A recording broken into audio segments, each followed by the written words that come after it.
వారికి నువ్వేం సమాధానం చెప్పబోతున్నావు, లేకపోతే మేము నీకు ఎలాంటి సమాధానం ఇస్తాను నువ్వు చూడాలనుకుంటున్నావు అని నేను అడుగుతా ఉన్నా పవన్ కళ్యాణ్ గారిని. ఇక రెండో విషయం, పవన్ కళ్యాణ్ గారు మాట్లాడలేదంటే వదిలేయండి. జగన్మోహన్ రెడ్డి గారండి, క్రైస్తవులందరూ బాగా ఇష్టపడతారండి జగన్మోహన్ రెడ్డి గారిని.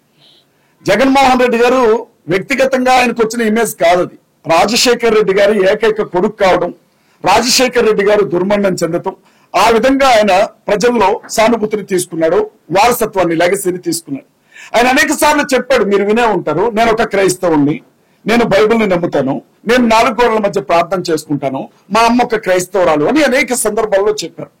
నేను ఆయన ఏమడుగుతున్నానంటే, మీరు ఒక మాజీ ముఖ్యమంత్రి, మీరు ఒక పార్టీ అధ్యక్షులు, 5 సంవత్సరాలు ముఖ్యమంత్రిగా పనిచేసినటువంటి వ్యక్తి మీరు ఏ క్రిస్టియన్ కమ్యూనిటీని, ఏ క్రిస్టియన్ రిలీజియన్ ఓన్ చేసుకుని అనేక సందర్భాల్లో సుమారు అండి మీరు నమ్మండి 1,60,00,000 అనధికారిక ఓటింగ్ ఉంది ఆంధ్రాలో క్రిస్టియన్స్ ది.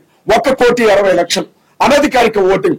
సర్టిఫికెట్స్ లో చాలా మంది హిందువులుగానే ఉన్నారు, కానీ వాస్తవంగా వాళ్ళు క్రిస్టియన్స్ గా ఉంటారు. చాలా మంది అనుకుంటారు మానవాదికులు మాత్రమే క్రిస్టియన్స్ అనుకుంటారు, అది తప్పండి.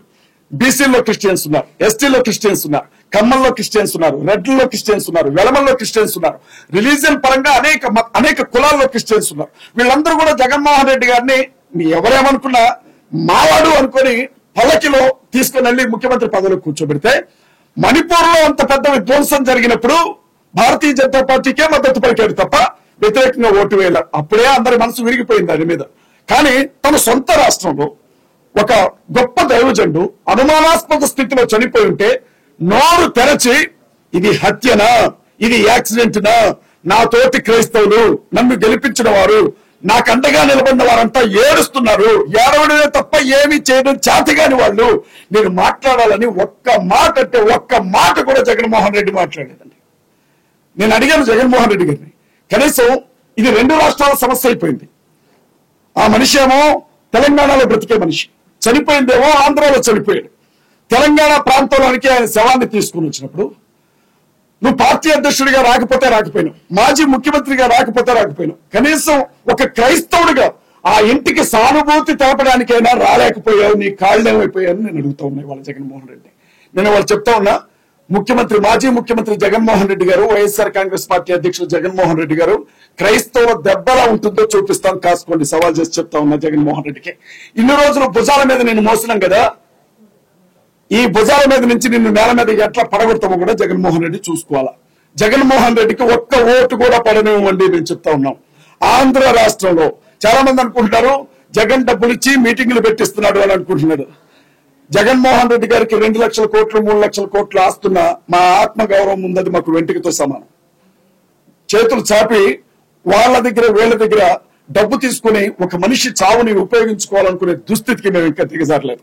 జగన్మోహన్ రెడ్డి, చంద్రబాబు నాయుడు గారినైనా మర్చిపోతామేమో, పవన్ కళ్యాణ్ అయినా మర్చిపోతామేమో, పురంధేశ్వరి గారినైనా మర్చిపోతామేమో, జగన్మోహన్ రెడ్డి గారిని మాత్రం మేము మర్చిపోండి.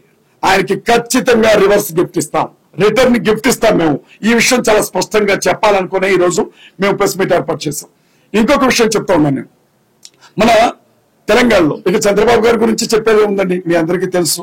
ఆయన క్రైస్తవులకు ప్రత్యేకంగా ప్రేమించేవాడు కాదు, క్రైస్తవుని పెద్దగా ద్వేషించేవాడు కాదు అని అంటూ ఉంటారు. కానీ వాస్తవం ఏంటంటే దళితులుగా పుట్టాలని ఎవరు కోరుకుంటారు అని చెప్పిన ఏమంటారు వాటిని, వజ్రాల, ఆ వజ్రాల లాంటి పదాలు ఆయన చెప్పినవే. ఇంకొక మాట కూడా అన్నాడు ఆయన, చంద్రబాబు నాయుడు గారు, హిందువులు బై బర్త్ హిందువులుగానే ఉన్నారు, ముస్లింలు బై బర్త్ ముస్లింస్ గానే ఉంటారు, క్రైస్తవులు మాత్రం డే బై డే వీళ్ళు పెరుగుతూ పోతున్నారు, దేవాలయాల దగ్గరకు వచ్చి కూడా వీళ్ళు మత మార్పిడి చేస్తారు అని చెప్పి మాట్లాడినటువంటి ఆ గొప్ప శాంతి దూత పదాలను మేము ఎప్పుడూ జ్ఞాపకం ఉంచుకుంటాం. చంద్రబాబు నాయుడు గారు నిన్నగాక మొన్న వీరయ్య చౌదరి గారు ఎవరు చంపేశారు. చక్కగా చంద్రబాబు నాయుడు గారు వెళ్ళిపోయి ఆ ర్యాలీలో ముందు నడిచి అటొక ఫోటో ఇటొక ఫోటో పట్టుకొని నడిచిన ఆయన ఎప్పటి వరకు కనీసం ప్రవీణ్ పాడాల గారు చనిపోతే ఆ ఇంటికి మగదిక్కు లేదు, వెళ్లి ఆ తల్లిని ఒక అన్న స్థానంలోనో తండ్రి స్థానంలోనో నిలబడి 4 ధైర్యం చెప్పే మాటలు చెప్పొద్దామని అనుకోలే. చంద్రబాబు నాయుడు గారు ఇక మీరు గుర్తుపెట్టుకోండి, పవన్ కళ్యాణ్ గారు కావచ్చు, బీజేపీ కావచ్చు, జాకీలు పెట్టి లేపినా మిమ్మల్ని ముఖ్యమంత్రి కానివ్వము ఆంధ్రాలో. నేను చాలా స్పష్టంగా చెప్తా ఉన్నా, క్రైస్తవులందరి తరపున చెప్తా ఉన్నా, నేను ఒంటరిగా చెప్పట్లా, క్రైస్తవులందరి గుండెల్లో ఉండే బాధను చెప్తా ఉన్నా. ఎన్ని జాకీలు పెట్టినా, ఎన్ని నినాదాలు చేసినా చంద్రబాబు నాయుడు గారు ఆంధ్ర రాష్ట్రంలో ముఖ్యమంత్రిగా ఉండడం ఇదే చివరిసారి. మీడియా మిత్రులకి మేము చెప్తా ఉన్నాం, రేవంత్ రెడ్డి గారండి ఈ మాట చెప్పిన తర్వాత నేను నెక్స్ట్ నా అరెస్ట్ దగ్గరికి కూడా వస్తాను. రేవంత్ రెడ్డి గారు మన చిలకూరు బాలాజీ టెంపుల్ చాలా ఫేమస్ కదండి, వేసాల దేవుడు అని అంటారు ఆయన.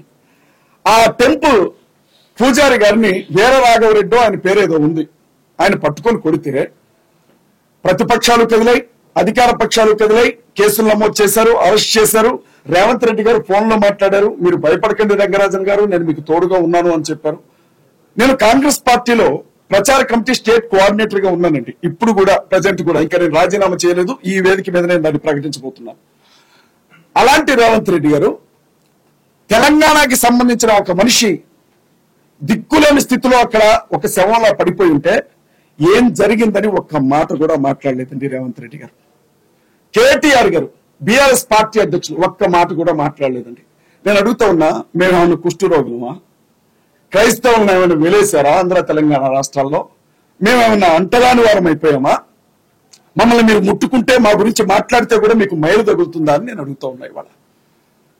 అంటే మేము ఓట్లు వేయడానికి తప్ప క్రైస్తవులు దేనికి పనికిరాదా సార్? మేము పిచ్చోళ్ళం సార్. మా పాస్టర్లు ఏం చెప్తారో తెలుసా? సంఘాల్లో ఏమంటారో తెలుసా? మనకు రాజకీయం ఎందుకు అని అంటారు. మా పాస్టర్స్ ఏమంటారంటే, మన బైబుల్ మనకి చెప్పింది రాజకీయం చేయమని కాదు, ప్రార్థన చేయమని అని అంటారు.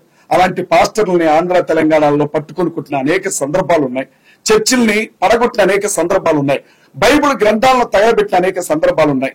అనేక యూట్యూబ్ ఛానల్స్ లో నోటుకొచ్చినట్లుగా మాట్లాడిన సందర్భాలు ఉన్నాయి. ఏ రోజు కూడా ఏ పాస్టర్ రోడ్డు మీద ధర్నా చేయాల. అలాంటి పాస్టర్స్ చివరికి ఓటు వేసే సమయానికి కొంతమంది కాంగ్రెస్ కి, కొంతమంది బీఆర్ఎస్ కి, కొంతమంది టీఏపీకి ఓట్లు వేసుకుంటూ వచ్చాం.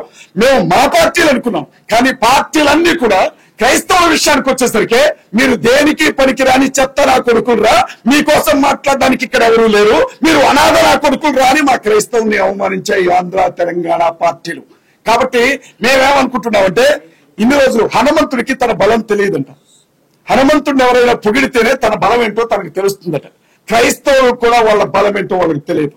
అంబేద్కర్ గారు చెప్పారు, బాబాసాహెబ్ అంబేద్కర్, అధికారం కోసం పోరాన్ని ఏ జాతి కూడా మనుగడ సాగించలేదు అని. ఇవాళ మేము ఒకటే చెప్తా ఉన్నాం, ప్రతి అసెంబ్లీ నియోజకవర్గంలో నుంచి క్రైస్తవుల ఓట్లు ఎన్ని ఉన్నాయో బయటికి లెక్క తీస్తాం. ఆంధ్రాలో, తెలంగాణలో క్రైస్తవుల ఓటింగ్ పర్సంటేజ్ ఎంత ఉందో లెక్క తీస్తాం. మా ఓట్లు మీకు వద్దు కదా, 2% తో ఓడిపోయిన జగన్మోహన్ రెడ్డి గారు జ్ఞాపకం చేసుకోవాలి. మా ఓట్లు మీకు వద్దు కదా, జస్ట్ 1% తో ఓడిపోయిన ఎమ్మెల్యేలు జ్ఞాపకం చేసుకోవాలి. ప్రతి నియోజకవర్గంలో ఉన్నటువంటి మా క్రిస్టియన్ ఓట్స్ అన్నింటినీ బయటికి తీస్తాం. ప్రజాస్వామ్యవాదులైన హిందువులకు ఏం జరుగుతుందో చెప్తాం. ఇప్పటికీ కూడా నోట్లో మూత్రాలు పోయబడుతూ అవమానించబడుతున్న దళితులకు ఏం జరుగుతుందో చెప్తాం.